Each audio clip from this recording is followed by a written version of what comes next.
1 del diario de Jonathan Archer. Bistritz, 3 de mayo. Salí de Múnich a las 8:35 de la noche del 1 de mayo y llegué a Viena a la mañana siguiente. Temprano, debía haber llegado a las 6:46, pero el tren llevaba una hora de retraso. Budapest me pareció un lugar maravilloso, a juzgar por lo poco que pude ver desde el tren y por la breve caminata que di por sus calles. Temí alejarme demasiado de la estación, ya que, habiendo llegado tarde, saldríamos lo más cerca posible de la hora fijada. Tuve la impresión de que estábamos abandonando el oeste y entrando en el este. A través del más occidental de los espléndidos puentes sobre el Danubio, que aquí es de gran anchura y profundidad, llegamos a los lugares que en otro tiempo estuvieron bajo el dominio turco. Salimos con buen tiempo y era ya noche cerrada cuando alcanzamos Klausenburg. Allí pasé la noche en el Hotel Royal. Durante la cena probé un pollo preparado con pimentón rojo que estaba muy sabroso, aunque me dio mucha sed. Obtener la receta para Mina. Le pregunté al camarero y me dijo que se llamaba paprika Endl. Al ser un plato nacional, me sería fácil encontrarlo en cualquier lugar de los Cárpatos. Descubrí que mis escasos conocimientos de alemán me servían de mucho. De hecho, no sé cómo me las habría arreglado sin ellos.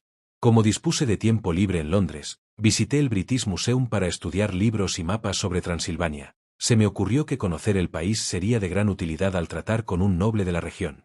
Descubrí que el distrito mencionado por el conde se encuentra en el extremo oriental del país, justo en la frontera de 3 estados, Transilvania, Moldavia y Bucovina, en pleno corazón de los Montes Cárpatos, una de las zonas más salvajes y desconocidas de Europa. No logré encontrar ningún mapa que arrojara luz sobre la ubicación exacta del castillo de Drácula, pues los mapas de este país no pueden compararse en exactitud con los nuestros. Sin embargo, descubrí que Bistritz, el pueblo de posta mencionado por el conde, era un lugar bastante conocido. Incluiré aquí algunas de mis notas, pues me ayudarán a refrescar la memoria cuando le relate mis viajes a Mina. En la población de Transilvania hay 4 nacionalidades distintas: sajones en el sur, mezclados con ellos, los valacos, descendientes de los dacios, magiares en el oeste y escequelios en el este y el norte. Yo me dirijo hacia estos últimos, quienes aseguran ser descendientes de Atila y los hunos. He leído que todas las supersticiones del mundo se reúnen en la herradura de los Cárpatos, como si fuera el centro de un remolino imaginativo. Si es así, mi estancia puede ser muy interesante. Preguntar al conde sobre estas supersticiones. No dormí bien, pese a que la cama era cómoda, pues tuve sueños extraños. Durante toda la noche un perro aulló bajo mi ventana, lo cual pudo influir, o quizás fue el pimentón, pues tuve que beberme toda el agua del garrafón y aún así amanecí sediento. Ya de madrugada logré conciliar el sueño, pero me despertaron unos golpes insistentes en la puerta. Desayuné más pimentón y una especie de potaje de harina de maíz llamado mamaliga, además de berenjena rellena con picadillo, un plato excelente que llaman impletata. Obtener también esta receta. Me apresuré, pues el tren debía salir poco después de las 8, o más bien, debió haber salido, pues tras correr a la estación a las 7:30, tuve que aguardar en el vagón más de una hora. Me parece que cuanto más al este se viaja, menos puntuales son los trenes. ¿Cómo serán en China? Durante todo el día vagamos por un país lleno de bellezas. Divisamos pueblecitos y castillos en la cúspide de colinas empinadas, similares a los de los antiguos misales. En las estaciones se congregaba la gente con atuendos de lo más variopinto. Las mujeres eran bonitas de lejos, con sus largas mangas blancas y anchos cinturones de flecos que recordaban a los vestidos de un ballet. Pero las figuras más extrañas fueron los eslovacos, más bárbaros que el resto, con sus amplios sombreros, pantalones bombachos, camisas de lino y enormes cinturones de cuero tachonados con clavos de hojalata. Con sus melenas largas y bigotes negros, en cualquier escenario se les reconocería de inmediato como una banda de bandoleros. Sin embargo, me dicen que son inofensivos y, sobre todo, bastante tímidos.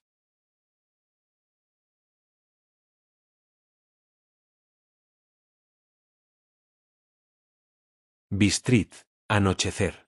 Llegamos a esta antigua y fascinante localidad al caer la tarde.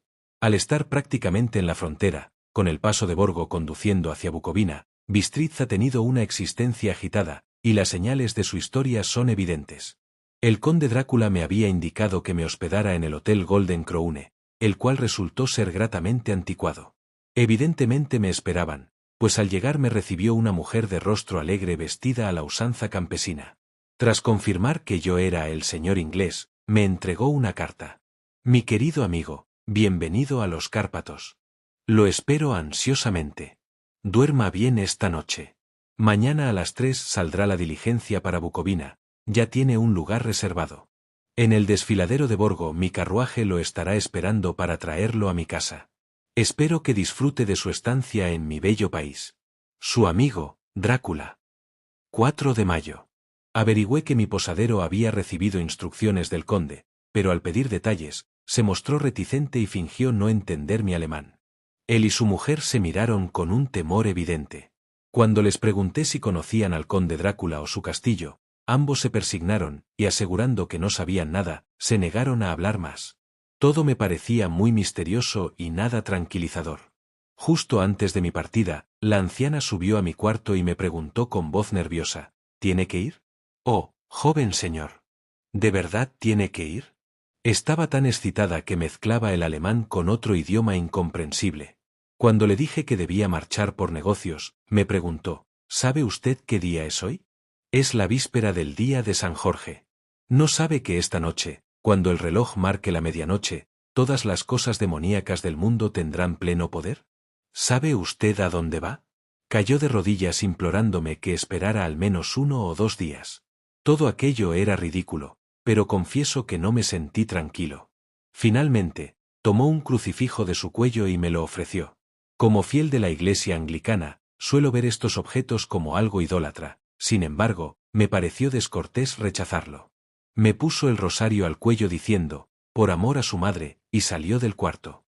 Escribo esto mientras espero el coche, que está retrasado. El crucifijo todavía cuelga de mi cuello. No sé si es el miedo de la anciana o las tradiciones de este lugar, pero no me siento tan calmado como de costumbre. Si este libro llega a manos de Mina antes que yo. Aquí viene mi coche. 5 de mayo. El castillo. He anotado mi cena, lo que llaman biftec robado y un par de vasos de vino medias dorado. Al subir al coche, noté que el conductor y los lugareños hablaban de mí. Pude escuchar palabras raras que busqué en mi diccionario: Ordok, Satanás, Pocol, infierno, estregoica, bruja, broloc y Blkoslak, hombre lobo o vampiro. Recordar, preguntar al conde sobre estas supersticiones. Cuando partimos, la multitud hizo la señal de la cruz y dirigió 2 dedos hacia mí. Un pasajero me explicó que era un amuleto contra el mal de ojo. No me agradó saber esto mientras me dirigía hacia un lugar desconocido, pero la compasión de la gente era tan genuina que no pude evitar sentirme conmovido. Nunca olvidaré el último vistazo que eché al patio de la posada y a su multitud de pintorescos personajes, todos persignándose alrededor del amplio pórtico, con su fondo de rico follaje de adelfas y naranjos en verdes macetones agrupados en el centro. Entonces nuestro conductor, cuyo amplio pantalón de lino, o goza, cubría todo el asiento frontal, fustigó su látigo sobre los 4 pequeños caballos que corrían de 2 en 2, e iniciamos nuestro viaje. Pronto perdí de vista los temores fantasmales gracias a la belleza de la escena que atravesábamos. Ante nosotros se extendía un campo verde e inclinado, salpicado de bosques y empinadas colinas coronadas por casas campesinas. Por todos lados había una asombrosa cantidad de árboles en flor, manzanas, ciruelas, peras y fresas, la hierba bajo las ramas estaba cuajada de pétalos caídos. La carretera serpenteaba entre las colinas de la llamada Tierra Media, cerrándose a veces por los brazos estrangulantes de los bosques de pino que bajaban por las laderas como lenguas de fuego. El camino era áspero, pero a pesar de ello volábamos con una prisa excitante. No entendía entonces a qué se debía tal premura, pero el conductor no quería perder tiempo antes de llegar al desfiladero de Borgo. Más allá de las lomas se levantaban imponentes las elevadas cumbres de los Cárpatos, reluciendo con los gloriosos colores de la tarde, azul profundo y morado en las sombras, verde y marrón en los riscos. A lo lejos, las cumbres nevadas se alzaban grandiosamente.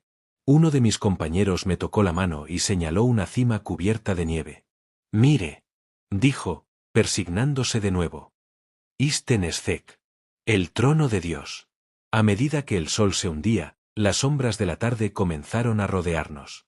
Pasamos ante checos y eslovacos en sus atuendos tradicionales, y noté que en la carretera abundaban las cruces y altares, ante los cuales mis compañeros siempre se persignaban.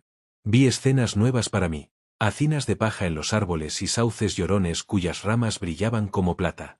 Al comenzar a caer la noche, el frío se volvió intenso y la penumbra mezcló en una sola bruma la lobreguez de los robles, hayas y pinos. En ciertas ocasiones, las colinas eran tan empinadas que los caballos solo podían avanzar lentamente.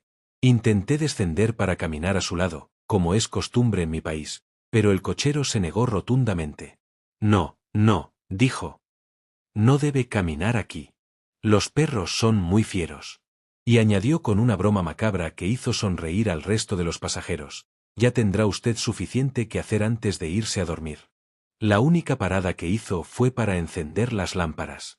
Al oscurecer por completo, los pasajeros se volvieron más nerviosos, hablaban continuamente al cochero, pidiéndole que aumentara la velocidad. Él fustigó a los caballos inmisericordiamente con su largo látigo y, con salvajes gritos de aliento, los obligó a realizar esfuerzos cada vez mayores. Entonces, a través de la penumbra, divisé una mancha de luz grisácea, como si una hendidura se abriera entre las colinas. La inquietud de los pasajeros aumentó de inmediato. El carruaje se bamboleaba sobre sus grandes resortes de cuero, inclinándose como un barco en un mar proceloso, obligándome a sujetarme con fuerza. El terreno se niveló y pareció que volábamos sobre el camino. De pronto, las montañas se cerraron sobre nosotros desde ambos flancos, como si intentaran estrangularnos. Habíamos entrado en el desfiladero de Borgo. Uno a uno, los pasajeros me ofrecieron regalos con una sinceridad tal que era imposible negarse. Eran objetos extraños, pero cada uno iba acompañado de palabras amables, bendiciones y esa inquietante mezcla de gestos que ya conocía, el signo de la cruz y el amuleto contra el mal de ojo. Mientras volábamos, el cochero se inclinó hacia adelante y los pasajeros se asomaron por las ventanillas, escudriñando ansiosamente la oscuridad. Era evidente que esperaban que algo ocurriera, pero nadie me dio explicación alguna. Finalmente, el desfiladero se abrió hacia el este. Sobre nuestras cabezas pendían nubes negras y pesadas, el aire estaba cargado con la opresiva electricidad del trueno. Parecía que la cordillera dividía dos mundos y que acabábamos de entrar en el tormentoso. Busqué con la mirada el vehículo del conde, pero todo era negrura. La única luz provenía de nuestras lámparas, en cuyo resplandor el vaho de los caballos agotados se elevaba como nubes blancas. El camino arenoso se extendía frente a nosotros, vacío. Los pasajeros soltaron un suspiro de alivio que me pareció una burla ante mi propia desilusión. Ya planeaba qué hacer cuando el cochero, mirando su reloj, murmuró a los otros en un tono misterioso: 1 hora antes de tiempo. Luego, se volvió hacia mí en un alemán tosco: no hay carruaje aquí. Después de todo, nadie espera al señor. Será mejor que siga hasta Bucovina y regrese mañana, o mejor, al día siguiente. En ese instante, los caballos comenzaron a piafar y a relinchar, encabritándose con tal salvajismo que el cochero tuvo que sujetarlos con firmeza. Entonces, entre los alaridos de los campesinos que se persignaban con furia, apareció detrás de nosotros una calesa negra. Nos pasó y se detuvo justo al lado de nuestro coche. A la luz de nuestras lámparas, vi que los caballos eran animales espléndidos, negros como el carbón. Los conducía un hombre alto, de barba grisácea y un gran sombrero negro que ocultaba su rostro. Solo alcancé a ver el destello de unos ojos brillantísimos que, al reflejar la luz, parecieron rojos. El extraño se dirigió al cochero. Llegó usted muy temprano hoy, amigo mío. El señor inglés tenía prisa, balbuceó el conductor. Supongo que por eso quería usted que siguiera hasta Bucovina, replicó el extraño con una sonrisa fría. No puede engañarme, sé demasiado, y mis caballos son veloces. Al sonreír, la luz iluminó una boca dura de labios muy rojos y unos dientes agudos que brillaron blancos como el marfil. Uno de mis compañeros le susurró a otro una frase de Leonora: Den die Toten reiten schnell, porque los muertos viajan velozmente. El extraño conductor lo escuchó, pues alzó la vista con una sonrisa centelleante. El pasajero ocultó el rostro, persignándose con los dos dedos extendidos. Dadme el equipaje del señor, ordenó el recién llegado. Con una presteza excesiva, mis maletas fueron trasladadas. El cochero me ayudó a bajar, sujetando mi brazo con una mano que se sentía como un puño de acero. Su fuerza era prodigiosa. Sin decir palabra, agitó las riendas y nos deslizamos hacia la negrura del desfiladero. Al mirar atrás, vi a mis antiguos compañeros persignándose bajo el vaho de los caballos. Entonces, el carruaje arrancó hacia Bukovina y al verlos perderse en la oscuridad, sentí un escalofrío de absoluta soledad. Mi nuevo conductor me cubrió los hombros con una capa y puso una manta sobre mis rodillas, hablando ahora en un alemán excelente. La noche está fría, señor mío, y el conde me pidió que cuidara de usted. El carruaje avanzaba a paso rápido, pero tras varias curvas tuve la sospecha de que dábamos vueltas sobre el mismo lugar. Quise protestar, pero tuve miedo. Finalmente, encendí un fósforo para mirar mi reloj. Faltaban pocos minutos para la medianoche. El corazón me dio un vuelco. La superstición general sobre esa hora, sumada a mis recientes experiencias, me dejó aguardando con una enfermiza sensación de ansiedad. Entonces, un perro comenzó a aullar en alguna casa campesina más adelante del camino. Dejó escapar un aullido largo y lúgubre, como si estuviese poseído por el miedo. Su clamor fue recogido por otro perro, y luego por otro, y otro más, hasta que, transportado por el viento que ahora soplaba suavemente a través del desfiladero, se alzó un aterrador concierto de lamentos.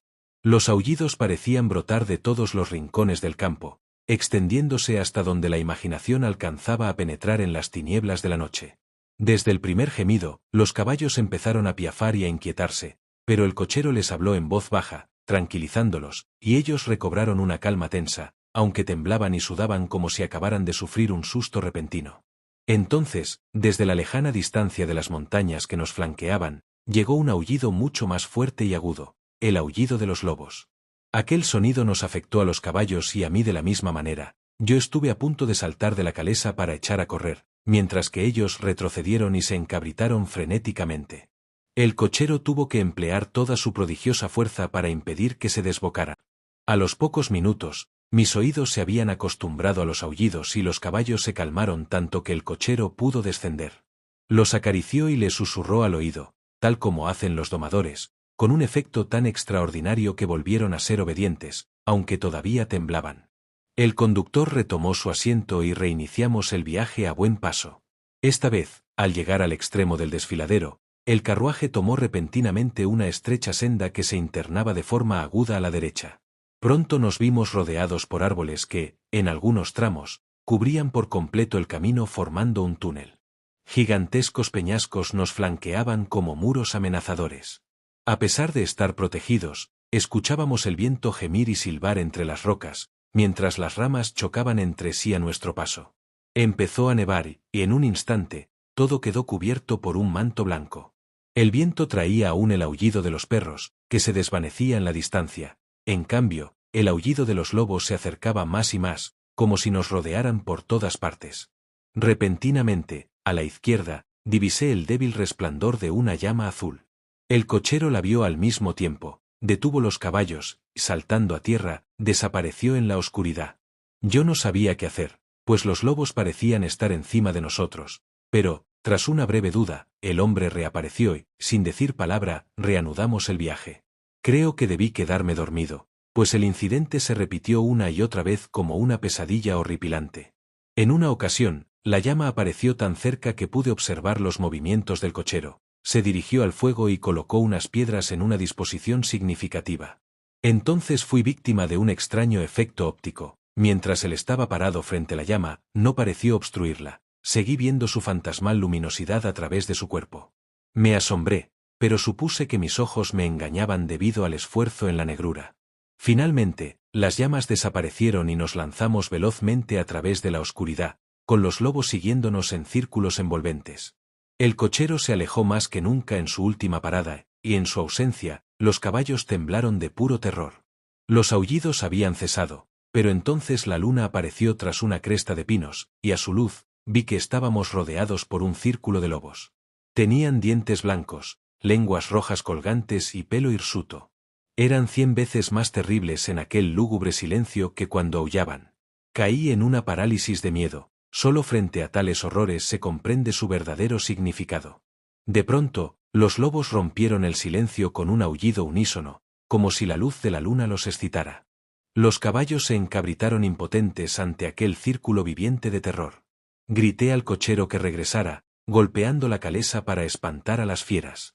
No sé cómo lo logró, pero de pronto escuché su voz alzar un mando imperioso, lo vi parado en medio del camino, agitando sus largos brazos como si apartara un obstáculo impalpable.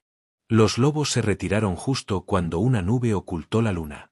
Cuando volví a ver, el conductor subía a la calesa y los lobos habían desaparecido. El miedo pánico me impidió moverme o hablar. El tiempo se hizo interminable en la oscuridad total. Continuamos ascendiendo, siempre ascendiendo. De pronto, tuve conciencia de que el carruaje se detenía en el patio interior de un inmenso castillo, ruinoso en parte. De sus altas ventanas negras no salía un solo rayo de luz, y sus murallas quebradas dibujaban una línea dentada contra el cielo iluminado por la luna.